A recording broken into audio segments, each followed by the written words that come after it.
Hello, everybody. This is Roy Gillett. I'm president of the Astrological Association. I first got interested in astrology in the early 70s, and I've been a full-time professional for over 40 years now. My main interests are karmic astrology as it applies to mundane, but I have a very special interest in counseling as well. Did you learn by yourself, or did you take formal training? Now, in those days, the faculty was giving formal classes, but except for that, most people did learn astrology. In fact, I learned intrinsically from two books. Julia Parker's book, The Complete Astrologer, as it was called in those days, and a book called Waite's Compendium of Natal Astrology. Also, I came across a combination of stellar influences in the early days too. So, it's doing astrology. In those days, you constantly created charts and did astrology, and you confirmed it by the charts you did and the people you met and what you learned from all that, So that started me off. And then in 1976, I gave up school teaching, and my wife being in New Zealand, decided to go overland from England to New Zealand. And it took us 2 years. And we travelled up and down through the north part of Africa, and then across the Middle East, and through into India and around Afghanistan and Pakistan on the way, and then down to Southeast Asia and around the top of Australia. So we got to, and all the time I kept an astrological diary of the transits as were happening each day. And then I wrote in it what did actually happen each day, and then compared the two. And I learned astrology on the ground, literally, by doing that, That's impressive. And also, on the way, increasingly becoming an astrology consultant and doing charts for other travellers. So, it was really an in-depth 24-hour learning process that on the ground that taught me astrology and how it worked. Then, when I got to New Zealand, I started reading all the books that other people who were studying astrology had read, and found that I'd learnt a lot. And I was in tune with it, and then I got more involved with the community and everything else. You mentioned that you have quite a few interests in astrology.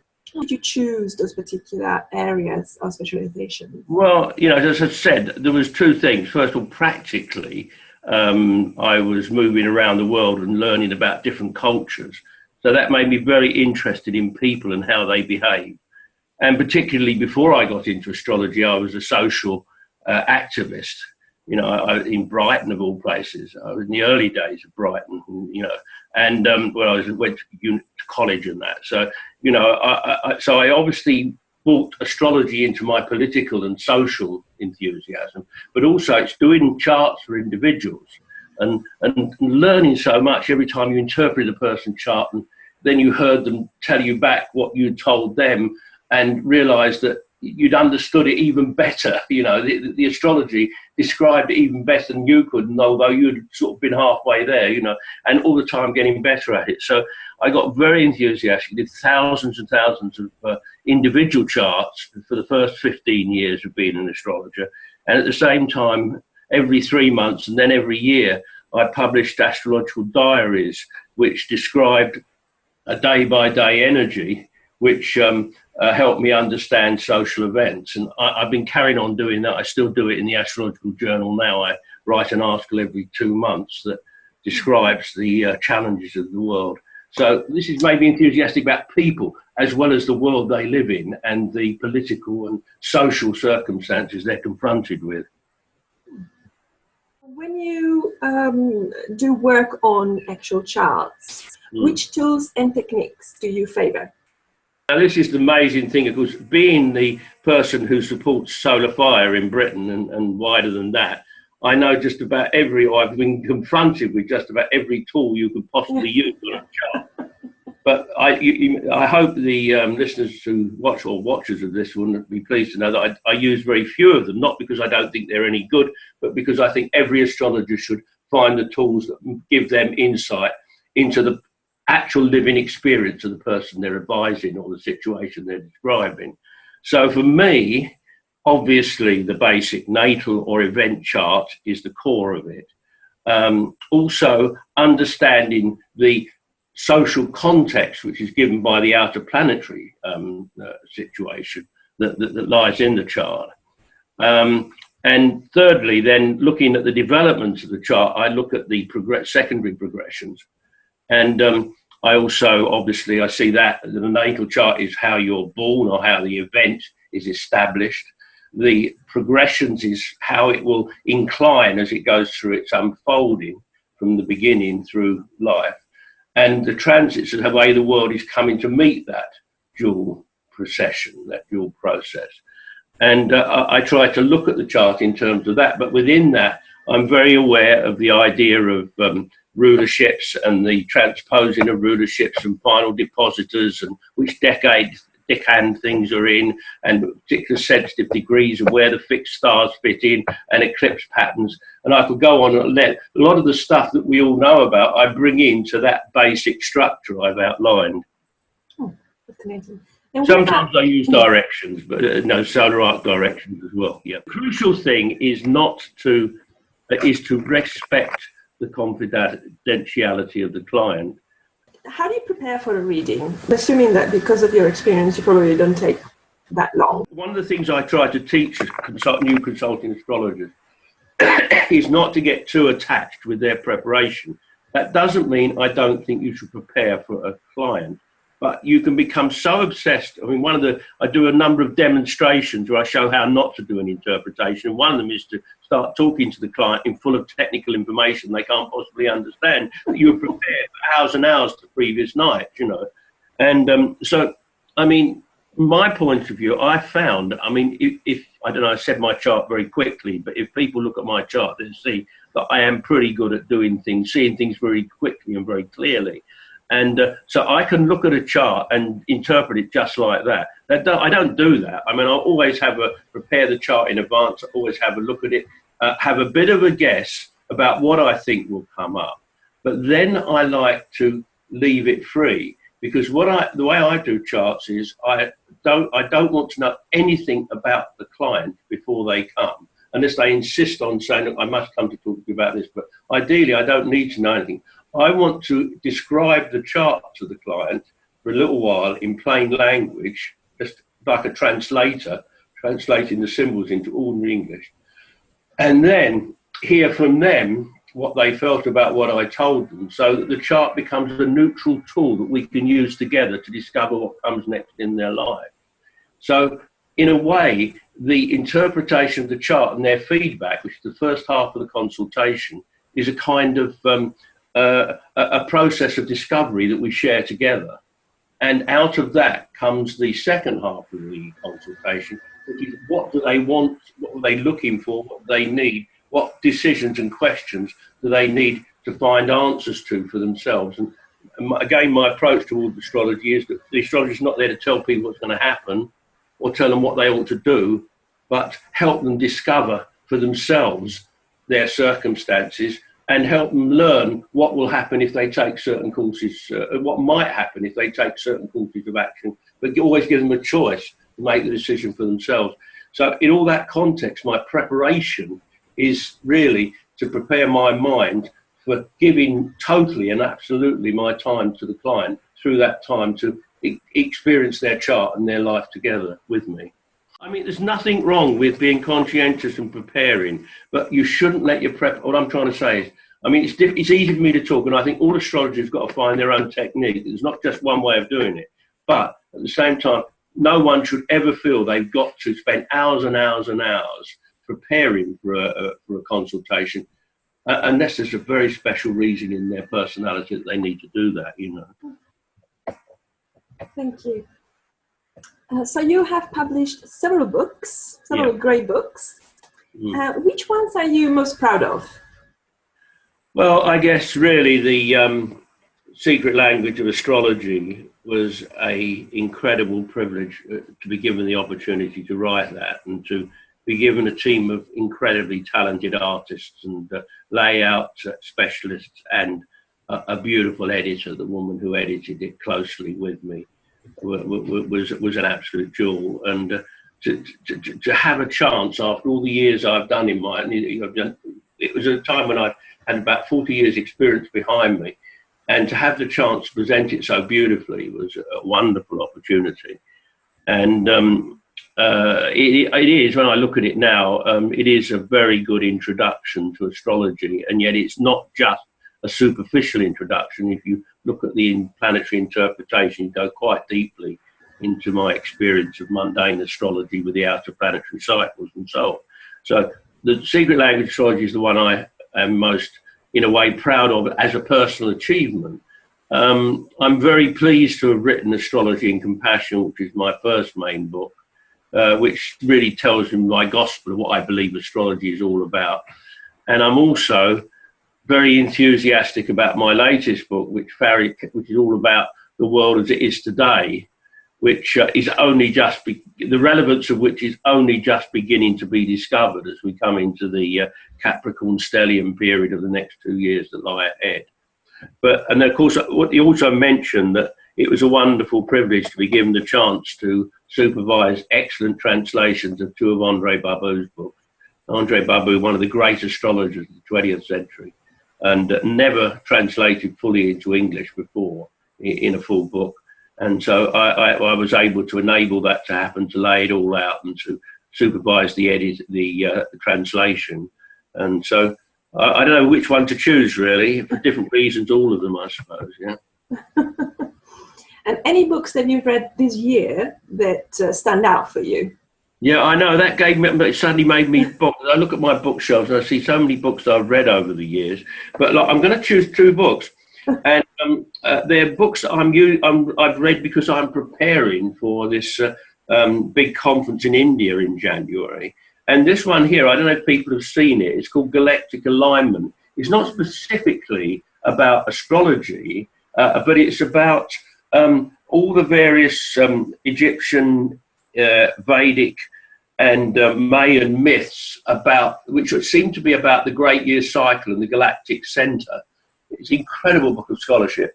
And it came out just as, I think it's one of the books that influenced the obsession with 2012, but it's not really about 2012. It's much more about how the different cultures understand the great year and the whole idea of the precession of the equinoxes and how that relates to the galactic center.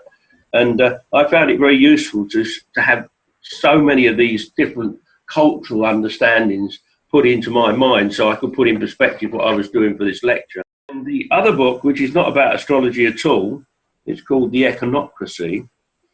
And one of my big things at the moment is that the Capricorn stelliums, which really start concentrating at the end of this year and go on until the end of 2020, will see a major nemesis point for the current world economic system. Now, this was a book that was written by students who started their economy degrees. They went to do a degree in economics in about 2008 and found that their teachers didn't understand what on earth was going on in the world as far as the crisis is concerned, and that the course continued to teach something that was not really dealing with the issues that the world faced. Ironically, this is still the situation nearly 10 years later. And I think we're going to suffer severe consequences from this. But the beauty of this book is it explains exactly what's wrong with the present economic system. This is the very basis of all the decisions we make in our lives. We had the report from the Bank of England today, completely missing the point, as far as I can see, about what will solve the problem, what the problems are. And so I find this very useful to read. And I've just mentioned it in my article for the Astrological Journal for September. Thank you. Not about astrology, but it's very relevant to the absolutely Capricorn stellium that's coming up. Yeah. How are you feeling about that? Well, you see, I did some work in the 90s in the city, and one thing I discovered when I first started, I went in and I saw there was a stellium coming up in Capricorn, about 6 planets. It was about 1994, was it? Beginning of I think it was 94, 93, 94. And I looked back a few years to when the previous similar configuration was, and it was around about 1989 when the Japanese stock market came to a plateau of about 35,000 and came way back about 20,000 it dropped, hasn't really recovered ever since, really, properly. And I thought, well, this is coming up. And they were asking me to give advice on the bond market. This is German bonds market, the Bund and the T-bonds and that sort of stuff, and gilts. And I said, well, it's going to be a big top in gilts and it come back down again. It happened. And they started calling me the seer of Threadneedle Street and things like that. And I mean, it wasn't as simple as that, obviously. Sometimes astrology can make these massive predictions because everything comes together quite powerfully. But then I looked ahead to the year 2000, and I could see that it was going to be an amazing plateau or amazing turn again. And of course, that was the Taurus stellium square to Uranus in Aquarius. And we got the dot-com bubble burst that completely collapsed the market for some years. And that's why, and then in 2008, we had the crisis. So I wrote the book, Ecology, Economy and Kindness, about that. And of course, this stellium that's coming up in the next 2 years is more powerful than any of those. And if you actually go back to the 1960s and again to 1929, this tendency for earth energy to rationalize and put, you know, because in a way, the economic system we work on is a kind of a casino. It's a gambling system. And it's controlled gambling. This is essentially the way that the world has been run for the last 300 years. And every time you get a concentration of earth energy, it kicks the system back into reality. And that's why you get busts. So I don't know. I mean, this is a bigger confrontation with reality the next 2 years than we've ever seen. I am the last person to want to scream out there's going to be a disaster. I hate astrologers who do that. And I still want to see we might be able to find a way of transforming the world economy and making things right with each other by being more reasonable and tolerant and more sensible in the motivation we have for living our lives. But if we're not willing to go through massive changes willingly, then I think the cosmos is going to force us through them in a much more unpleasant way. And I think that's the most positive way I can look at it. Well, not long to go now. Yeah, I know. Yeah. And, you know, people are writing and saying there's going to be wars and there's going to be this, that and the other. And of course, Donald Trump has an eclipse right on his ascendant Mars in about 2 weeks' time. And, you know, people are getting very excited about this. But I hate it when people make specific predictions using astrology, because astrology is telling you what the cosmos is imposing upon you. It's not telling you what's going to happen. What's going to happen depends on what we do and our mental attitude to what's going on. If we let the difficult energy make us hate and fight and struggle and be mean and nasty with each other, then we get things like world wars and horrible suffering and refugee crisis. If we react with a kind of cooperative, willing to let go of ourselves, our attachments, the outcomes can be quite positive. You know, astrology is here to help us, not to condemn us. Yeah. Astrology has changed a lot in recent years. There have been a lot of changes. A lot more people are interested in astrology. You know, some superficially, some not so superficially. But where do you see astrology going? Yes, it's a good question. One of the most frustrating things in my life has been to know that astrology could be used in the way I've tried to describe to you, and how beneficial that could be not only to individuals but to the whole world in a way. And I have to put up with the ridicule and mockery of so many people who have the power and the money to take advantage of you, to get to the point where the cartel of so-called comedians who have the ear of the BBC at the moment seem to be content on mocking astrology, you know, without knowing anything about it. And, you know, therefore, the general public don't really, they think it's sun sign astrology and they think it's going to make predictions, and it's, you know, and they don't understand what I've just tried to explain to you. This is the problem we have in front of us. At the same time, the world desperately needs astrology. There hasn't been a more advanced and capable scholarship in astrology in the world, I don't know when it was last as good as this, you know. Certainly in my lifetime, certainly in probably the last 200 or 300 years, astrology has not been at such a high standard, and it's never had computer technology to support it. So astrology is there ready to serve the world. Is the world ready to let us serve it? That is the big question, you know.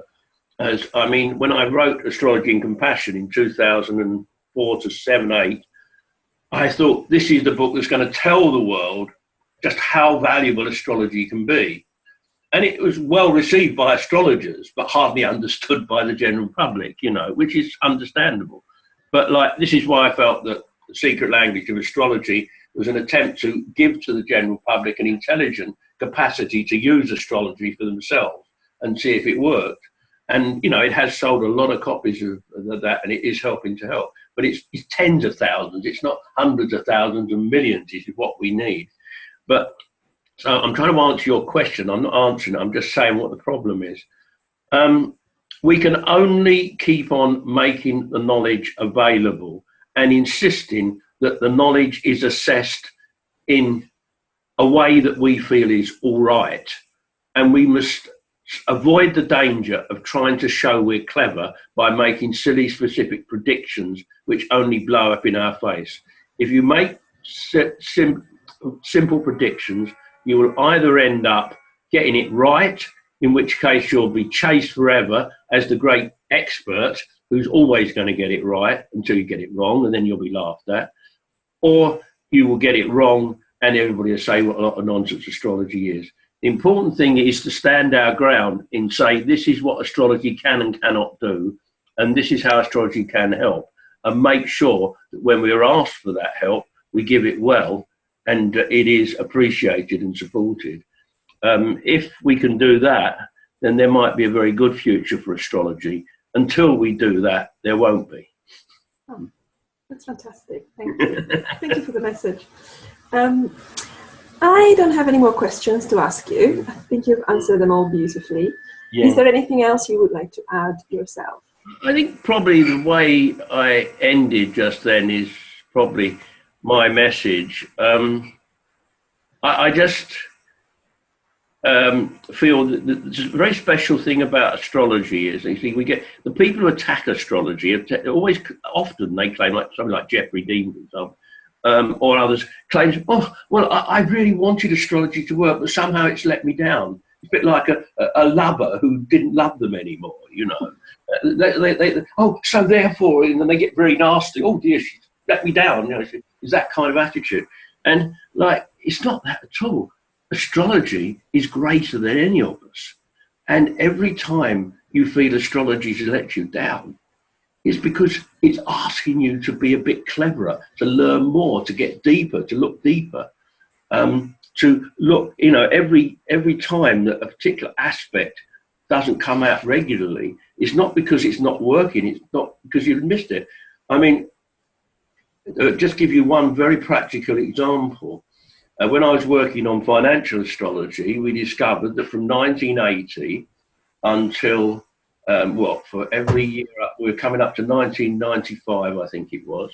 So for every 2 years, when Mars had done its retrograde period, which was about, several months, it goes into retrograde every 2 years.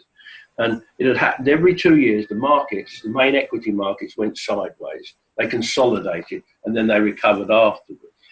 And it was predictable. You could trade on it. You could make money on it almost. Yeah. And then came the year, it must have been at 94 to 5, when Jupiter conjuncted Pluto in Sagittarius. And Mars didn't retrograde. It retrograded in a very special sign. It went into retrograde in early Virgo and came back into Leo, just as that was happening. And that started a acceleration in the price of the equities that went on from beginning of 95 right the way up to the 2000 period. A 5-year, bigger than anything that had ever been seen in equities for several hundred years of study. And so something else came along. Did that prove astrology didn't work? No, it proved that you couldn't just look at Mars retrograde stations. You had to look at everything else as well. And so every time astrology lets you down, look for what else happened that makes the difference, and you will become a better astrologer. Okay. Excellent. Thank you very much, Roy. That's been fantastic. A real pleasure. Thanks for doing this. I really enjoyed it. Thank you. In fact, it wasn't recorded. You'll be able to play it back to me so I can see what it looks like. After a few minutes, because it takes a while to download. Yeah. But what we can do maybe 2 or 3 takes, if that's okay. Well, maybe, yeah. I mean, see what you think when I've done that. I think it's going to be all right. It's just that the impression people get at the beginning makes all the difference. Once you start talking, then they're listening to you. They're not so much worried about looking at you. But that first impression, to me, seems to be really important. Yeah. Okay. I do actually think that I'm seeing more CDs than I did last time. So perhaps I'm seeing more of your torso than I did last time. But that's okay. It's not a problem, because you could have moved in the meantime. Suddenly cut to you, and then people won't realise. I don't think. No, that's fine. I could come closer to the camera if you like. No, that's fine. That's fine. Yeah. Okay. Right. Okay. Yeah, I think you're probably right. A bit short, but that's all right. Okay. Right. Well. Okay. So when you're ready, all I've got to do is just say a couple of words. Yes. Okay, introduce yourself. You've done it many times, so it's not different. You started recording, have you, Marilena? Yes. Yeah. I'm ready when you're ready. Okay.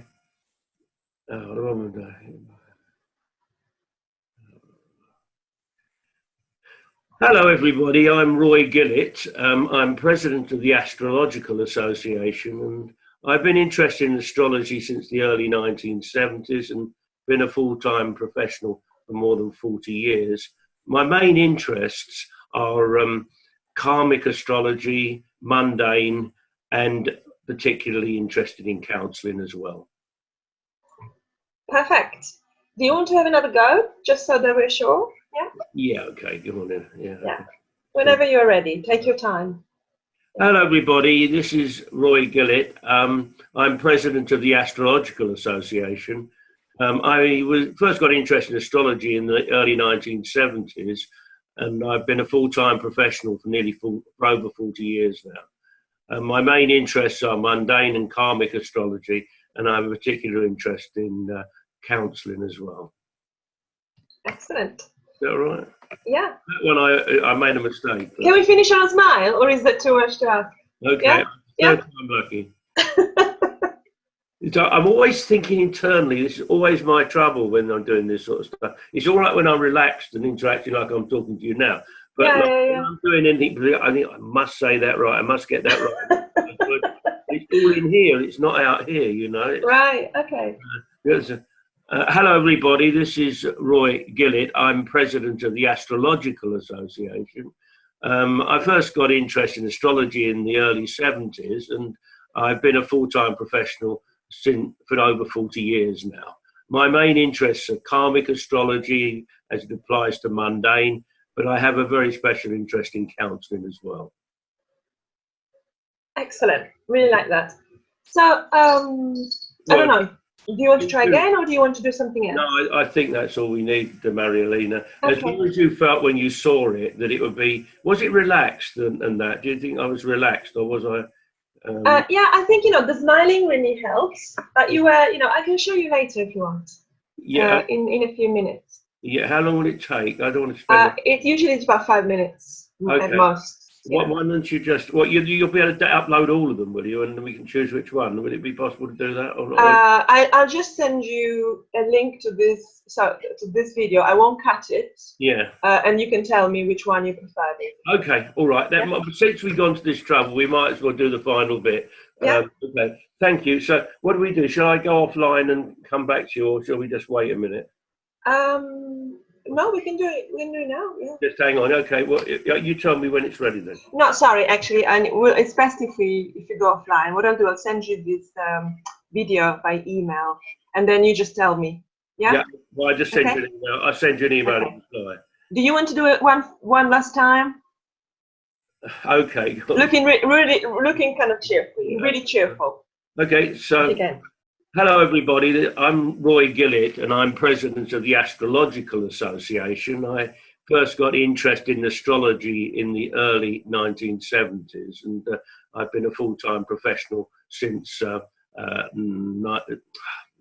start again. I suddenly realised this is another thing you've got to be careful of. I'm looking at my picture, I'm not looking at the camera. Oh, okay. That makes you look as if you're looking down.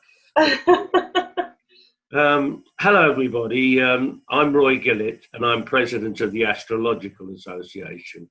I first became interested in astrology in the early 1970s, but I've been a full-time professional for more than 40 years now. My main interests are mundane astrology as it links with karmic astrology, and I also have a tremendous enthusiasm and interest in counselling as well.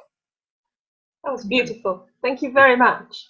Okay, so I'll go away now, and I'll send you the link. Yeah, and you can have a look. How do I tell you which one I've chosen? That's the only thing. Or if you've chosen the last one, have you chosen one? Whatever you like. I mean, you're watching it, so you know really which is the best one. So, yeah, I think I really like the last one, actually. Yeah, okay. All right. Yeah, okay. Yeah. Send me one or two, whichever you like, but I will be guided by you, Marilena. Are you sure you don't want to see them? Yeah? Yeah, I'd like to see them, yeah. Yeah, okay. Just send them to me, okay. Okay, we'll do that. Okay.